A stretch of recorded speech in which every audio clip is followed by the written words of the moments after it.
Imagine this. You're lying in bed in complete darkness. Only the sound of your breathing can be heard. Your breaths are slow, as if you're about to drown in a well of unconsciousness. And the closer you get to the edge of falling, the more you feel that strange anxiety. What if you don't wake up? It's not death that frightens you, but the idea that yourself might not be in the same place when you return. Does a person come back as the same self after completely losing consciousness? Is sleep a temporary death, or another life we cannot comprehend? And could it be that the very thing we turn to each day in search of rest is, in fact, the most mysterious and unsettling aspect of our entire existence? The paradox is sharp and cruel. We need sleep to live, but we have no clue what happens during it. We willingly leave our consciousness, switch ourselves off every night, as if we blindly trust that the morning will bring us back. But who brings us back? Is it us? Or a renewed version that resembles us but isn't quite the same? Every time we sleep, there's a break in the narrative, in the sequence, in the feeling of continuity. None of us remembers the moment we fall asleep. There's a black gap, an empty zone between the last thought we're aware of and the first moment we awaken. What fills that gap? Is it nothingness? Or are we living another life we have no way to understand? Sleep is not merely a physiological act, it is a pure existential mystery. Think about it. We spend roughly a third of our lives asleep. What if sleep isn't just a rest, but an escape? An escape from truth, from the self, from consciousness itself. And what makes us believe that consciousness is our natural state? What if the unconscious, that silent sea we drift in at night, is the real truth? And we, upon waking, are merely beings forced to wear the mask of awareness each morning. Consider this terrifying contradiction. When we are conscious, we suffer, worry, think, feel confused, and face the burden of life. But when we sleep, that burden is lifted. So, is consciousness a curse? Is sleep salvation? And if sleep is salvation, why do we come back? The human mind cannot observe itself as it fades. It's like a candle trying to light the moment of its own extinguishing. We can never grasp the moment of departure. Sleep creeps in, never arrives clearly, but slips in like an invisible hand reaching from behind and pulling us slowly. We have no defense. Why do we need sleep? Not just for rest, but to remain sane. The human mind begins to collapse when deprived of sleep. It's as if sleep is a reset for your machine of awareness, or a moment of contact between you and something greater, something you cannot name, but feel just before slipping into nothingness. Isn't that terrifying? That everything you see and believe to be real requires you to disconnect from it repeatedly for it to endure. Every night, we surrender ourselves to a mysterious process. We don't know when it starts, how it works, or what happens to us during it. We vanish from the consciousness of this world, and no one can guarantee that we return as ourselves. You hold no memory of the moment you fall asleep, nor of the moment you emerge. It's as if something sneaks into your being and reshapes you anew. But let's go deeper than that. Who are you when you sleep? Who is that being who wanders through dreams not your own, runs through streets never visited, speaks in tongues never learned? Is sleep a gateway to parallel selves, or merely a break for the mind from the illusion of perception?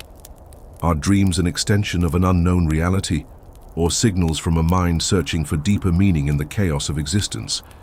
Consider this thought. Each night, your self extinguishes, only to return in the morning. But who brings it back? Does consciousness reconstruct itself? Or is there a hidden save point activated every morning to remind you of who you were? And if so, what prevents a different version of you from being activated? Or perhaps we do wake up each day as a slightly modified version, but memory tricks us into believing we're the same person. And what is memory, really? Isn't it merely a string of narratives that could turn on you at any moment and reshape your identity entirely? Sleep raises existential questions with no answers, not because it's a biological mystery, but because it is a deep mirror of reality itself. We believe reality is real because we wake up from it, but what distinguishes waking from dreaming? Only its continuity, the feeling that it makes more sense. And what if the dream is the real reality, but you simply cannot stay in it long enough to see? Is what you call wakefulness just a long dream you refuse to recognize? Let's reconsider the moment of waking.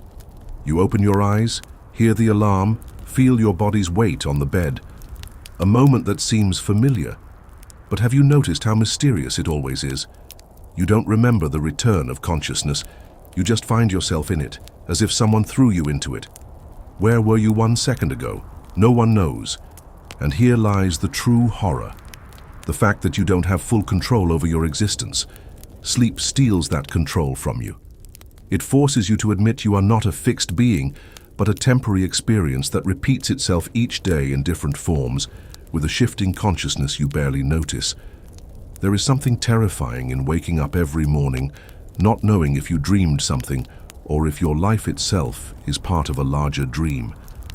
Imagine this reality you live in is merely a dream of someone asleep in another world, and when they wake up, you disappear. So why do we fear death, but not sleep? Both are absence. Both are the stripping away of consciousness. But we give sleep a gentle name and surround it with comforting rituals, while we dress death in garments of terror and endings. What's the real difference? The only difference is that we're used to waking from sleep. But what if we don't?